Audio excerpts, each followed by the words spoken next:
Hey, welcome back to Five Lakes Garage, because we're on our 1976 AquaSport bass boat. That's right. So I picked this up a couple weeks ago. Actually, it's been about a month ago now. Got the engine running. We've been doing a lot of fishing. There are a couple things that I kind of want to get done to make it a little bit safer and actually make it to be a little more reliable. So far, it has been beautiful. As long as you put fuel in the tank, boy, this thing is thirsty. So anyway, what we're gonna do today? Well, we have a trolling motor. It's up in the front. We got two batteries down here in the rear, and they are set up for 12 volt or 24 volt. So what we're gonna do today is we wire that from the back all the way to the front. Now this is gonna be a complete overkill. You do not have to go this far in order to do this, the right way. I'm just gonna go this far because one, I have the parts, and two, I kind of like to do things overboard. So we got some wire. Now, when you go out and get wire, make sure you get the marine grade. It does have a different type of coating. It's less corrosive when it comes with salt water and that type of stuff. This is only going to hit fresh water, so we should be okay regardless. But hey, I got some. Actually, this is 4 gauge. This is part of the overkill. I got 4 gauge. What's on there now? Maybe 10 gauge. Hold on, gauge, but it's not 4 gauge.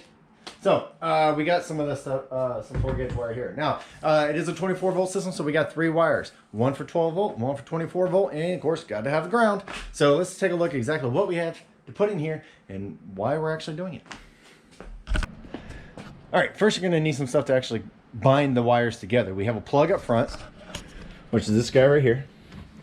Now we're going to go ahead and keep this plug. It actually works pretty well, and it fits the pedal just right nice. So anyway, I've already pulled this off, and there are 3 wires coming off of it. Now there are the same gauge as this stuff right here. Now this stuff here is pretty old. It still looks in pretty decent condition, but we're going to replace it anyway, mostly because of what it looks like in the back. So we need a place to crimp. We need something to crimp, so we got some of these guys here. Now this stuff here, you can either use some pliers. All right, you can use some pliers like this and actually put a little crimp in it. We're going to go a little bit further than that because we're going to use hydraulically pressed. Now I'm going to use 2 different dies because I got 2 different size wires. I'm going to use a 16, which is actually for a 6 gauge wire. 25 is for the 4 gauge wire, which is what we have, but I wanted to give just that hard of a crimp, so I went just one size lower. Also has some 10s for the 10 gauge wire. Now, got yourself the sheet. Look at it, see what you have. Also, you got to be able to protect it. So we have heat shrink. These are 3-to-1 heat shrinks. I just picked it up online. That should be pretty good. It is waterproof, so we should be all right. Gotcha. Okay, so we have 3 different colors of wire. So we have our ground, which is obviously going to be black, and we also have red, and we also have blue. I'm going to pick one for 12 volt, one for 24 volt, and we're going to run it all the way down the boat. Now, this is what I've already done once. I've crimped it here with the 10 and then also the 16. This thing is not coming off anywhere. So I just need to put some heat shrink on that, and then we should be good to go. This was just a test one because this is the negative cable between the 2 batteries back there. Now this is the reason why I'm replacing a lot of this wire. It is starting to get cracked. The outside coating is wearing off, and these connectors just need to be redone anyway. I've already cleaned them, but we can do better. Now I'm going to go ahead and put some of this stuff here. This is just a wire mesh. No, it's not wire, it's nylon. But anyway, this actually opens up, and then we're going to wrap around the wire. This has only got 8 feet, boat's 17 feet long, so we're just going to do it in all the critical areas that your actual hands are going to be in there. I don't want to get them messed up or anything like that, so we're going to use this, put some heat shrink on both ends to lock it in place. Anyway, now this is another example of why I'm actually doing it overboard. All right, I'm from the off-road field. So here we go. Here's one off-roader, that's one off-roader, that's one off-roader, and I got another one way back there. All right, I got like 4 off-roaders. Love to go. And actually, that's why I'm a little scruffy, because I just got back from it. Now, I like to have security in there. Let's just say that trolling motor shorts out. Could happen. Now, I'm using 4 gauge wire. 4 gauge wire is going to make a heap of load of fire. We don't want to do that. So what we're going to do is actually put in a couple of these guys. These are waterproof circuit breakers. Now they are 80 amps a piece. I'm going to use one for 12 volt, one for 24 volt. And I'm going to hook it up back here. So while it's stored, I'll go ahead and click these out and disconnect it so there's no current going all the way to the front. Right now they're directly connected to the battery. No fuses, no breakers, no nothing. Okay, I don't like that. We're gonna go ahead and get rid of it.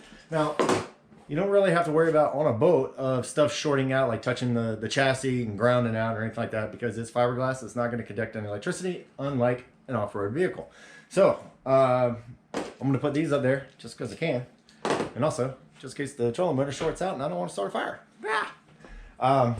So anyway, we're going to go ahead and take the batteries out and check out the wire and kind of see what exactly we're going to do. And we're also going to have to make a mount to mount the batteries, because right now they move back and forth and I don't like it. This whole episode is about fixing the things I don't like. Anyway, pull the batteries. Let me show you what we got. A few things, and actually made a few things. So check it out. This is what we got so far. So I have some old fence boards. They should do the job. They're water resistant. Anyway, I'm just going to run a strap on the rear battery here, going from that section to that section with the good old bungee cord. Anyway, I'm going to have this little guy set up here to where I'm going to have battery coming in here, and then load and load. One going to be for 12 volt, the other one's going to be 24 volt. I'll go ahead and mark them there.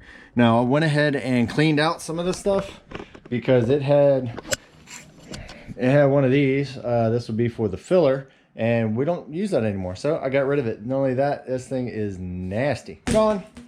Also, the fuel tank had a vent to it, which was this guy, and it is stiff as a board. Probably still should work, but hey, gonna get rid of it. Missed it. Anyway, so I found that these guys were spliced right down here. And we have black, black, and black. Okay, no worries. The black wire will be for the ground. This will be for the 12 volt, and that's 24 volt, which I'll just use red, blue, and black. Now, I looked up here. Holy crap. All right, this is what it looks like underneath here. I just pulled it out. Good thing is he does have an inline fuse. Fantastic. I don't see any heat shrink around here, so we might take care of that. I'm not sure what this is for. It goes out that way. I don't know. We will figure it out one day. Oh, okay, sure. I'll go ahead and pull that out just to clean it up a little bit. But we also have a purple wire here, not doing anything. We got a black wire. All right, we got wires. I'm gonna worry about that side of the boat on another day. Today, we're only gonna work about the trolling motor because that's what I have everything for and that's what I have time for. So I'm gonna go ahead and pull all this wire out and go ahead and feed in the 3 different colors. And then when we come back, we're gonna start crimping. Because we're gonna start crimping, that means we're getting closer to putting these batteries in. Oh yeah, also I have a Everstart. And it is a Marine. And then we have an Exide. Okay. All right, so good thing is they're both Marine batteries. Good. They don't match. Bad.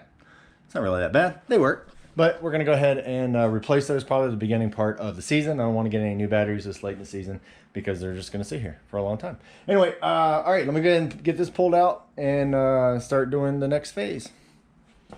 Join me.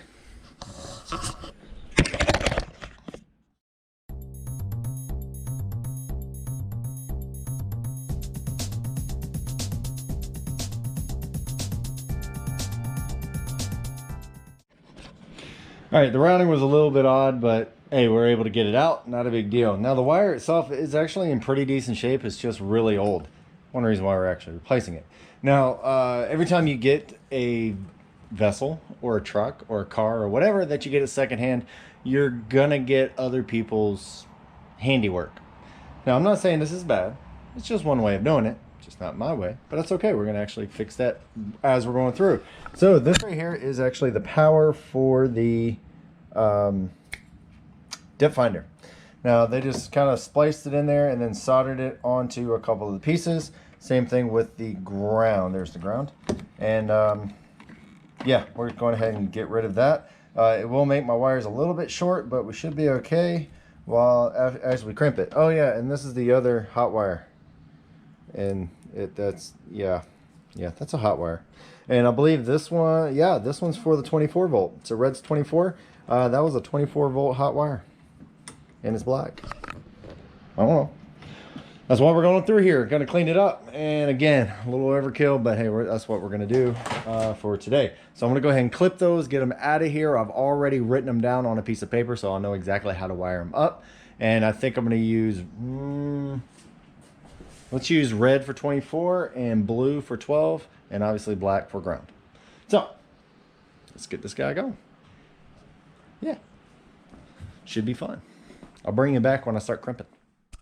Went ahead and put some heat shrink on to keep that in place, and what that's actually going to be is from here all the way to the back. This is where all the rods and stuff are going to go, and I figured, hey, just put it up there so it'll give it a little bit of protection. So anyway, I'm going to go ahead and route this up. There's a nice channel all the way down, so I can put that in there. I did put a little bit of electrical tape on there just to keep it together, and then I'll run it through. So yeah, let's cue the music, keep going. Here we go.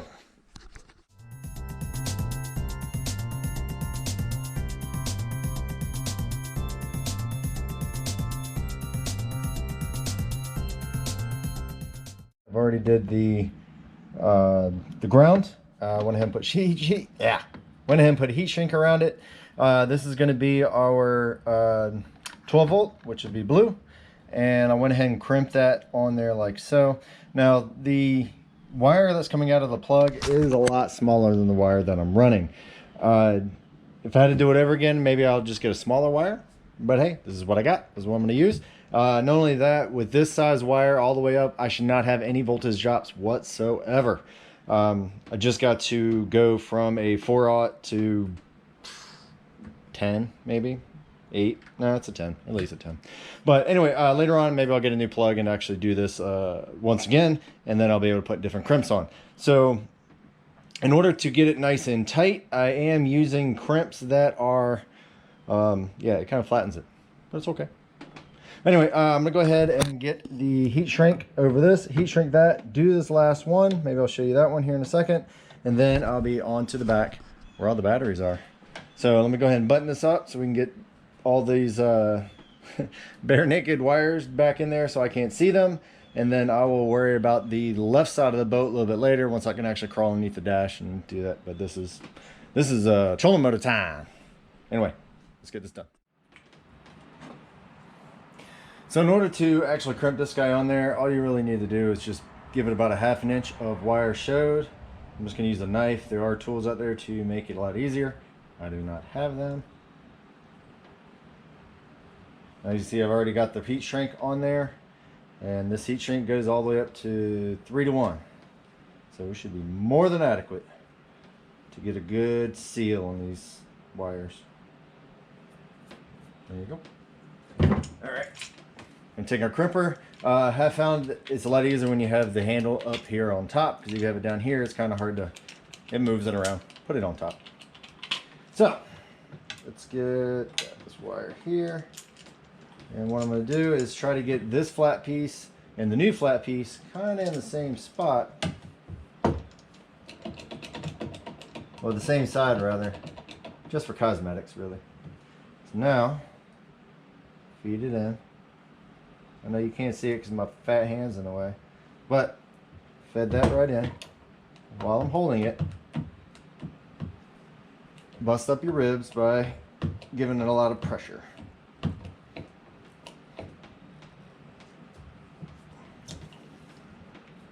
All right, pull your pin, drops your slides out, and there you go. Not going anywhere. Now these actual crimps that I picked up from Amazon, they are the ones that you use regular pliers, but I wanted to use that crimp. That's probably the reason why it's kind of flattening out, because it's not designed to be used like this, but that's the way I'm going to use it. You can use whichever way you really prefer, as long as you're safe about it. I'm going to try to be safe. There we go.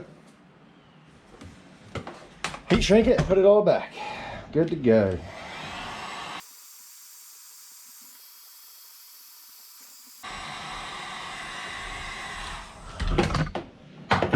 All right, we have all 3 wires wired up. Still got to figure out what's this one. Actually, that was a negative I didn't do the negative. That means my thing's not going to work. I got to find another negative. Bugger. Alright, I'll find a negative. Get back to you. Exactly how it turned out. I kind of like it. I did try to put my covers on top, but I don't have enough room. I think these batteries may be a little bit bigger than the originals, and I just can't get it in there. I could probably force it in there, but what's the point? So anyway, this is what I have going on. So the negative cable comes all the way up to here to this battery. Now this battery right here is going to be for the 12 volt source. So my trolling motor way up there has a 12 volt and a 20 volt settings. So that's why we have 3 wires. So negative on this side, positive on this side for the 12. And if you follow that over, it gets blue and it goes to my 12 volt breaker. So I can trip it out. And it's kind of hard to see that. Oh, there's my light. There we go. So I do have a blue cable going all the way to the front. Now we have a 24 volt system. So negative comes to here, comes over to here. Then I have a positive coming from this side, going up, coming from here, going all the way down, all the way over to the negative side of this battery. Now this battery has the positive of the 12 volt, which is on this side. And that comes all the way over to this guy. So this is my 24 volt. So you have it written right there. I kind of messed up the first time, but that's all right. 24 volt over here goes to the red wire that goes all the way to the front. Now, the way they had it wired up initially, I don't know. I have to think about it because I'll relook at the video. I think it was a little off, but could not be. But this is the way we have it rigged up right now. Now, the only thing I have left to do is actually take some of the tie wraps and move them around so I'm not cutting myself every time I get up there because I still can't find my flush cuts. If you have any, you want to send me some, I'm hoping to get a P.O. box set up real soon. Anyway, so let's go test it and see if it actually works. Foot controls, and let me trip my breakers back on because I already took them off. All right, let's get this guy down so I can actually spin it. Well, actually, that will spin without me having to do that. Great. All right. All right. So there's a little switch over here on the side. There you go. Little switch on the side. You got 12 volt going all the way up. So we'll try that first. There you go. We're at 12. We're just going to go ahead and crank it up to 5. Let's see what we got. Bam. All right. Now let's go to 24. There you go. Ooh, that's some breeze. All right, so we're gonna go ahead and plug in our charger. Bam, there you go. So I'm just gonna tuck that underneath. And then that is going to charge my 2 trolling motor batteries. And once I get the other battery put back in, I might actually tackle that wiring pretty soon because it is such a mess. And you know, kind of upgrade that a little bit and put new stuff over there. So right now, all right, for now, these batteries are going to go ahead and charge. We should be ready to go next time we want to go out on the lake. All right, so that was a very easy thing to do. Did I do an overkill? Yes, way too much overkill. I did not need to put that big a gauge of wire on there, and I did not have to put the breakers on there. A simple fuse will actually work. But I went ahead and put the breakers up there just so I can have a little bit more control when I push a button and it breaks free. They're not that expensive, so I went ahead and did that. The wires themselves, next time maybe I'll just spend the time to go out and actually get maybe 8 gauge wire instead of going all the way down to 4, but that's what I ran, so that's what I'm using. So I should not have too much of a voltage drop all the way to the front. Not that it makes that big of a difference, but that's what we did. Anyway, check out all the other stuff. We got a lot more exciting stuff coming up with this particular project. I do have some other ideas for some of the other off-roaders, so stay tuned for all that. Until then, keep going and make it safe, make it right, and we'll see you next time. Later.